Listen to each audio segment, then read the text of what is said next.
आज के हम क्लास में देखेंगे क्लास 12 का जो बहुत बहुत इंपॉर्टेंट एक टॉपिक है, जो electric field due to electric dipole. जो इलेक्ट्रिक डाइपोल के कारण जो हम लोग अभी देखने जा रहे हैं कि इलेक्ट्रिक फील्ड का वैल्यू क्या होगा एट एक्सियल पोजीशन और इक्वेटोरियल पोजीशन।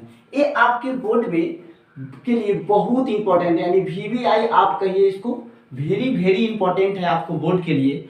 ये डेरिवेशन आपका पूछता है लॉन्ग में कि इलेक्ट्रिक फील्ड ड्यू टू आपका डाइपोल डायराइव कीजिए आप एक्सियल पोजीशन पे और इक्वेटोरियल पोजीशन पे, क्या तो बोलेगा कि electric field due to dipole के द्वारा लिखिए, एक्सप्रेशन लिखिए। तो अब हम देख रहे हैं कि electric field due to electric dipole, पहला केस जो ले रहे हैं, पहला case at axial position, at axial position. आप एक्सियल पोजीशन पे देख रहे हैं, at axial position, at axial position पे हम लोग देख रहे हैं। एक्सियल पोजीशन कहने का मतलब हुआ कि एक्स एक्सिस के जो आपका एलोंग है वहां पे आपको दिख रहा है कि आपका ये ओरिजिन से आर डिस्टेंस यहाँ पे आपका पी पॉइंट पे आपका इलेक्ट्रिक फील्ड का वैल्यू क्या होगा। हम लोग देखिए यहाँ पे दो चार्ज को हम लोग सेपरेट किए हुए हैं, 12 के डिस्टेंस के बीच में हम लोग रखे हुए हैं। और जैसे आप जानते हैं कि अगर डाइपोल क्या होता है आपका, कि अगर दो इक्वल मैग्नीट्यूड को और हम लोग क्या कर देते हैं स्मॉल सेपरेशन पे रखते हैं तो एक सिस्टम क्रिएट होता है, उस सिस्टम को बोलते हैं हम लोग इलेक्ट्रिक डाइपोल।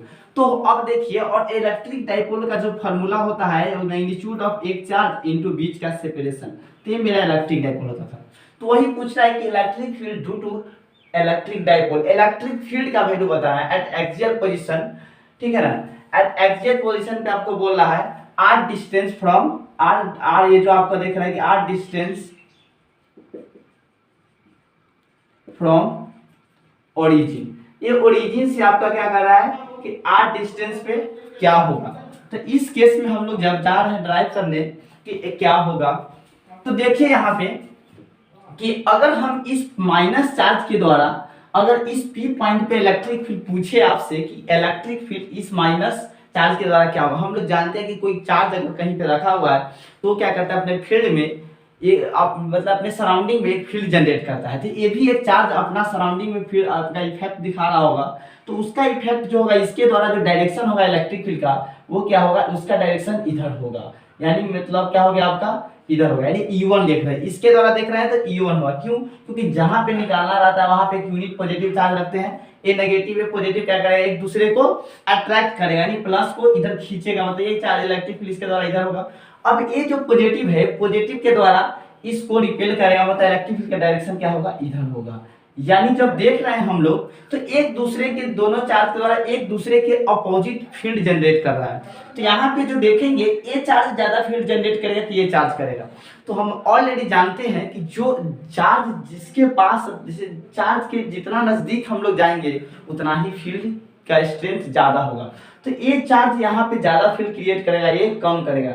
E1 है जो इस चार्ज के द्वारा है, E2 है जो आपका इस चार्ज के द्वारा है।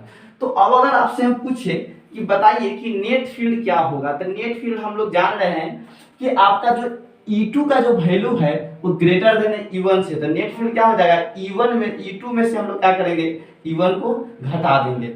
और हम लोग जानते हैं कि E1 का जो वैल्यू है वो E2 के बराबर है, और वो वैल्यू क्या होगा के क्यूब, फार्मूला लगा दिए हम लोग इलेक्ट्रिक फील्ड का। इस चार्ज द्वारा इस पॉइंट पे फील्ड पूछ रहा है, यहाँ पे दोनों इक्वल नहीं होगा। देखिए आप समझ लेंगे हम कि क्या है ना, कि अगर E1 का जो वैल्यू लिख रहे हैं तो E1 का वैल्यू क्या हो जाएगा, E2 का वैल्यू क्या हो जाएगा। E2 जो इस चार्ज के द्वारा यहाँ पे देखा जा रहा है, तो यहाँ से ये वाला डिस्टेंस कितना है, ये वाला डिस्टेंस, कि हम लोग जानते हैं कि ओरिजिन से यहाँ का डिस्टेंस r है और यहाँ से यहाँ का डिस्टेंस l है, तो यहाँ से क्या हो जाएगा r माइनस l डिस्टेंस यहाँ से हो जाएगा आपका पॉइंट का। यानी क्या हो गया कि इलेक्ट्रिक फील्ड निकालने का फॉर्मूला क्या होता है KQ/R, तो R की जगह पे क्या हो जाएगा आपका R माइनस L का होल स्क्वायर यहाँ पे होता है। हम लोग जानते हैं कि इलेक्ट्रिक फील्ड क्या होता है KQ/X स्क्वायर, अगर x डिस्टेंस में हम लोग देख रहे हैं तो ये हो गया मेरा।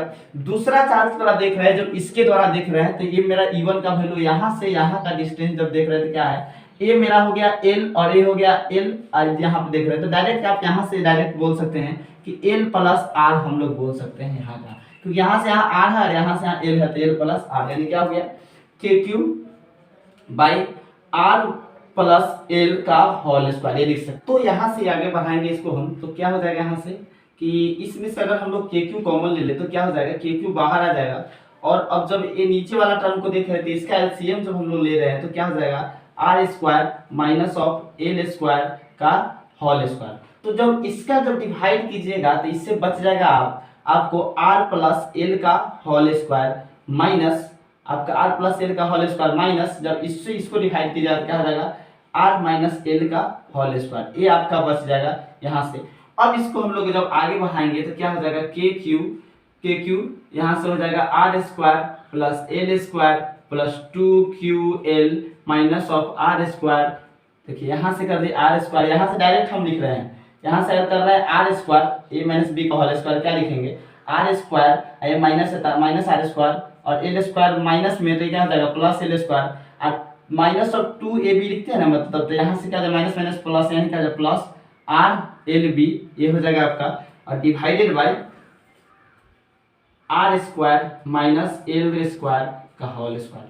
यहाँ से देख रहे हैं कि ये मेरा सब टर्म जो है आपका ये सब सब्ट्रैक्ट हो जाएगा और यहाँ से मेरा आ जाएगा, जब देख रहे हैं तो क्या हो जाएगा, नेट जब देख रहे हैं कि नेट इलेक्ट्रिक फील्ड क्या हो जाएगा, तो 4KQLR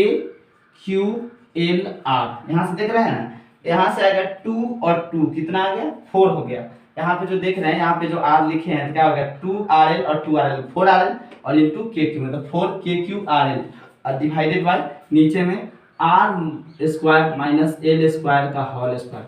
यहाँ से जब देख रहे हैं कि अगर मेरा इस केस में लिखना चाहे तो क्या लिख सकते हैं, हम लोग ऑलरेडी जानते हैं कि डाइपोल का फॉर्मूला क्या होगा कि मैग्नीट्यूड ऑफ चार्ज और इसके बीच का सेपरेशन कितना है 12। तो अब हम जो P4 डाइपोल इलेक्ट्रिक डाइपोल हमको लिखना है, इलेक्ट्रिक डाइपोल के टर्म में हम लोग फील्ड का फॉर्मूला लिखना है तो उसमें चार्ज नहीं दिखना चाहिए।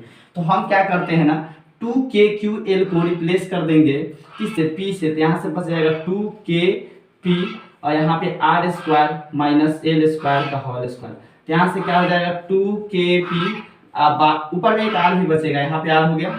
और यहाँ जब देख रहे हैं कि जब इस केस में जब हम देख रहे हैं तो अगर नेट हमको लिखना हो तो हम लोग जानते हैं कि आर का जो वैल्यू होता है वो मच ग्रेटर देन एल होता है। तो आर का वैल्यू अगर मच ग्रेटर देन एल होगा तो एल क्या हो जाएगा यहाँ से नेगलेक्ट हो जाएगा, ये इसका वैल्यू बहुत ज्यादा होगा तो इसमें से इसको छोटा टर्म को सब्ट्रैक्ट भी कर देंगे तो कोई फर्क नहीं पड़ेगा, तो इसको नेगलेक्ट हो जाएगा। तो यहाँ से क्या हो जाएगा 2KP R बाई R के पावर 4, एक R से R कैंसिल, मतलब यहाँ से आपका आ गया कि नेट इलेक्ट्रिक फील्ड का जो फॉर्मूला आ गया किस पे, एक्सियल पोजीशन पे हम लोग देख रहे हैं तो एक्सियल पोजीशन पे आ गया 2KP बाई R क्यूब, ये मेरा आ गया नेट एक्सियल का फॉर्मूला। अब हम जो देख रहे हैं जो इलेक्ट्रिक फील्ड का जो आया जो फॉर्मूला उसका डायरेक्शन क्या होगा, तो देख रहे हैं कि E2 का जो वैल्यू था ज्यादा था E1 से, मतलब जो नेट ये ज्यादा उधर इलेक्ट्रिक फील्ड स्ट्रेंथ ज्यादा था एज कम्पेयर टू इसका, और नेट तो क्या होगा मेरा नेट जाएगा तो नेट किधर जाएगा, नेट इलेक्ट्रिक फील्ड क्या होगा इधर ही होगा। और हम लोग ऑलरेडी जानते हैं कि जो इलेक्ट्रिक फील्ड डाइपोल का डायरेक्शन होता है नेगेटिव टू पॉजिटिव, मतलब डाइपोल का भी डायरेक्शन क्या होगा आपका इधर ही होगा, मतलब इलेक्ट्रिक फील्ड और डाइपोल के डायरेक्शन एक्सियल के केस में सेम होता है। देखिए हम पहला जो केस किए थे एक्सियल पोजीशन पे देखे थे, तो एक चीज और दिमाग में रखिएगा क्योंकि ऑब्जेक्टिव में पूछता है कि एक्सियल पोजीशन पे और इक्वेटोरियल पोजीशन पे जो क्या अंतर, तो उसमें क्या है ना कि आपका एक्सियल पे इलेक्ट्रिक फील्ड और डाइपोल दोनों का डायरेक्शन सेम होता है और यहाँ पे फॉर्मूला क्या होता है 2KP बाई R क्यूब। देखिए यहाँ पे R के साथ जो यहाँ पे जो वैरी कर रहा है वो क्या कर रहा है inversely proportional to R cube है यहाँ पे।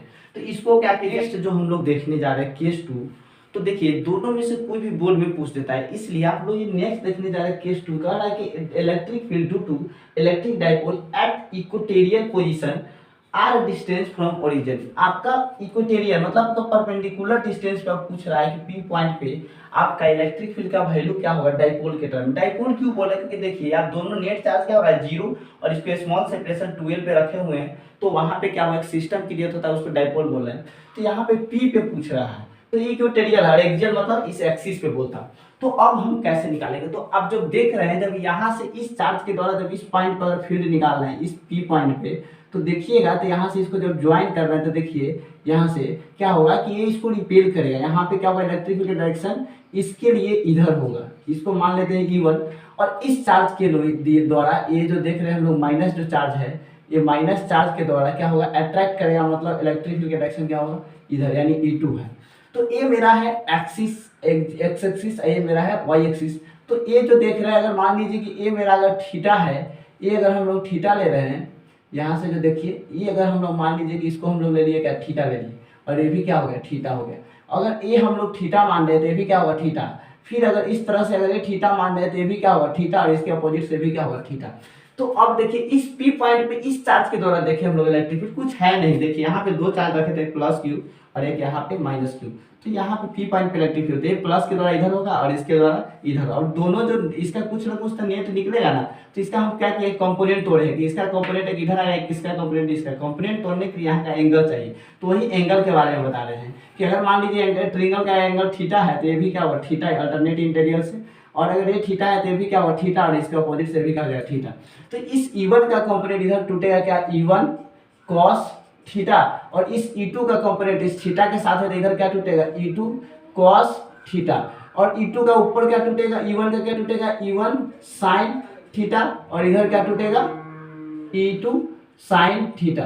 तो हम लोग जब देख रहे हैं कि नेट जो मेरा इधर है वो कितना आ रहा है E2 cos थीटा और E1 cos थीटा यहाँ पे, लेकिन जो ऊपर नीचे वाला जो है वो दोनों ऊपर नीचे वाला ये दोनों क्या हो जाएगा एक दूसरे से कैंसिल हो जाएगा। मतलब क्या देख रहे हैं कि जो नेट मेरा जो इलेक्ट्रिक फील्ड है वो क्या हो जाएगा E1 cos theta plus E2 cos theta. अब हम लोग जान रहे हैं कि E1 और E2 का जो वैल्यू होगा वो इक्वल होगा, और वो किसके बराबर हो जाएगा के क्यू बाई इसके बीच का डिस्टेंस। यहाँ जैसे इस पॉइंट पर निकालना है तो क्या क्यू इसके बीच का लिखते हैं ना हम लोग कि अगर यहाँ पे चार्ज है यहाँ से एक्स डिस्टेंस पे पूछ रहे हैं तो क्या बोलते हैं के क्यू बाई एक्स बोलते हैं ना एक्स स्क्वायर। तो उसी तरह से यहाँ पे इसके बीच का डिस्टेंस क्या है, अगर ए मेरा एल है और ए मेरा आर है तो ये क्या हो जाएगा रूट अंडर एल स्क्वायर और आर स्क्वायर ये हो जाएगा। तो इसका क्या हो जाएगा, इसका तो स्क्वायर करना है ना, रूट का स्क्वायर करना है तो क्या हो जाएगा के क्यू बाई एल स्क्वायर और आर स्क्वायर ये हो जाएगा मेरा। यहाँ से दोनों आ गया। तो देख रहे हैं कि E1 E2 का ऑलरेडी वैल्यू सेम है। E1 जो होगा उतना ही क्या है मेरा E2 यहाँ पे जो साइन थीटा, और E1 यहाँ पे जो हम लोग लिखे हैं sine theta, E1 E2 same है और थीटा थीटा सेम है, दोनों कैंसिल नहीं हो जाएगा एक दूसरे के, एक अपोजिट है। इधर भी इलेक्ट्रिक फील्ड उतना ही ऊपर, तो क्या हो जाएगा ये जीरो हो जाएगा। तो लेकिन नेट क्या हो जाएगा मेरा इस डायरेक्शन में, ये हो गया। तो अब हम क्या करते हैं ना कि नेट के जगह पे पुट कर देंगे, नेट के जगह पे क्या हो जाएगा आप मतलब क्या E1 E2 इक्वल है तो क्या लिख सकते हैं, इसको हम क्या किए क्या लिख देंगे डायरेक्ट इसको पुट कर देंगे कि E1 के जगह पे के Q R square L square cos theta अब प्लस के Q R square L square cos theta. हमको क्वेश्चन में हमको सिर्फ दिया था चार्ज का जो वैल्यू, लेकिन यहाँ पे जो कॉस थीटा का जो वैल्यू है वह नहीं दिया था। तो हम क्या करेंगे कि कैसे निकालेंगे, देखिए यहाँ पे जो देख रहे हैं ये सब चीज तो आपको दिया था, लेकिन आपको cos थीटा का तो वैल्यू नहीं दिया था। तो हमको क्या करना होगा cos थीटा को वैल्यू का हमको रिप्लेस करना होगा। तो यहाँ से जो नेट आया उस नेट में हम लोग क्या करना होगा कि cos थीटा का जो वैल्यू है उसको रिप्लेस करना। तो ये जो ट्रिंगल जो दिख रहा है, इस ट्रिंगल जो दिख रहा है, इस ट्रिंगल में देखिए आप गौर से देखिए कि थीटा है तो cos थीटा हमको लिखना हो तो cos थीटा क्या लिखेंगे, उस ट्रिंगल में जब देख रहे हैं तो cos थीटा लिखना हो तो क्या लिखते हैं कि बेस कितना है एल और बाई क्या हाइपोटेनस, मतलब रूट अंडर ऑफ आर के स्क्वायर एल के स्क्वायर यहाँ पे रूट में। तो यहाँ पे रख देंगे हम लोग cos थीटा की जगह पे 2kq by R square plus L square into आपका क्या आ जाएगा L by root under of R square plus L square. यहाँ से हो गया। यहाँ से इसको आगे बढ़ाएंगे तो क्या हो जाएगा मेरा, इस पे हम डायरेक्ट करते हैं। यहाँ से नेट क्या हो जाएगा मेरा, नेट जो देख रहे हैं कितना हो जाएगा 2kql by R square plus L square के पावर 3/2। यहाँ से आ गया मेरा इतना। अब हम क्या करेंगे, जानते हैं कि जो आर का जो वैल्यू है, आर का वैल्यू वो क्या है मच ग्रेटर देन एल है। तो आर का वैल्यू एल से ज्यादा है तो ये क्या हो जाएगा खत्म हो जाएगा, नेगलेक्ट हो जाएगा। मतलब नेट क्या हो जाएगा मेरा 2kql बाई ये वाला अगर जीरो हो जा रहा है तो क्या हो जाएगा, इसका पावर 2 कट गया, यहाँ पे क्या हो जाएगा आर का क्यू। तो यहाँ से आ जाएगा नेट क्या हम लोग लिख सकते हैं पी के टर्म में लिखना है तो 2kql को क्या बोलेंगे पी, क्योंकि पी का क्या फॉर्मूला होता है चार्ज एगो चार्ज और बीच का सेपरेशन कितना है 12। तो क्या हो जाएगा यहाँ से पी को रिप्लेस कर देंगे यानी 2ql को क्या बोल देंगे पी यानी के पी बाई आर क्यू। ये मेरा आ गया नेट इलेक्ट्रिक फील्ड का वैल्यू। तो ये इलेक्ट्रिक फील्ड का मेरा वैल्यू आ गया। तो यहाँ से जब हम देख रहे हैं कि इसमें डायरेक्शन क्या हो रहा है, तो डायरेक्शन इसका नेट डायरेक्शन मेरा इधर आ रहा है नेट डायरेक्शन, और जो इसका डायरेक्शन है डाइपोल का, डाइपोल नेगेटिव टू पॉजिटिव होता है, मतलब नेट डाइपोल किधर है, इधर है, मतलब एक दूसरे को क्या है, अपोजिट है। तो और हम देख रहे हैं कि ए मेरा हो गया किस पे, इक्वेटोरियल पोजीशन पे, और वो मेरा किस पे था, एक्सियल पे। अब दोनों को डिफरेंस को हम लोग देखते हैं कि एक्सियल में और इक्वेटोरियल में क्या अंतर था और दोनों का क्या वैल्यू था, वो डायरेक्ट हम सॉल्व कर देखते हैं। इसको आप लोग क्या कीजिए, नोट कीजिए।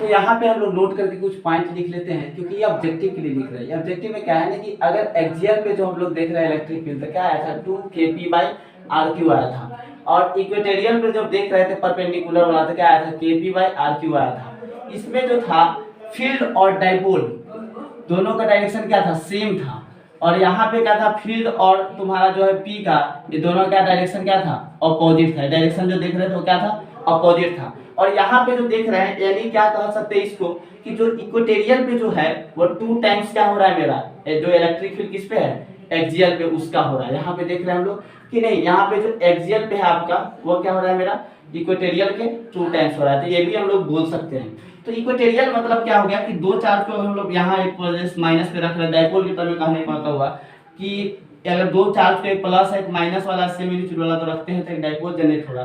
तो एक्सियल पोजीशन पे क्या होगा, इक्वेटोरियल पे, इक्वेटोरियल मतलब है परपेंडिकुलर आर डिस्टेंस पे जा रहा था, एक्सियल मतलब क्या हुआ, यहाँ से जब आर डिस्टेंस पे जा रहे था, तो यहाँ पे इलेक्ट्रिक फील्ड क्या हुआ। तो ये बहुत इंपॉर्टेंट है, डेरिवेशन जो बहुत इंपॉर्टेंट था। आप लोग क्या कीजिए, प्लीज इसको नोट कीजिए, और क्या कीजिए आप लोग बोर्ड के लिए समझिए कि आप इसको एकदम गेट बाय हार्ट इस पे एकदम क्या कीजिए, रट लीजिए।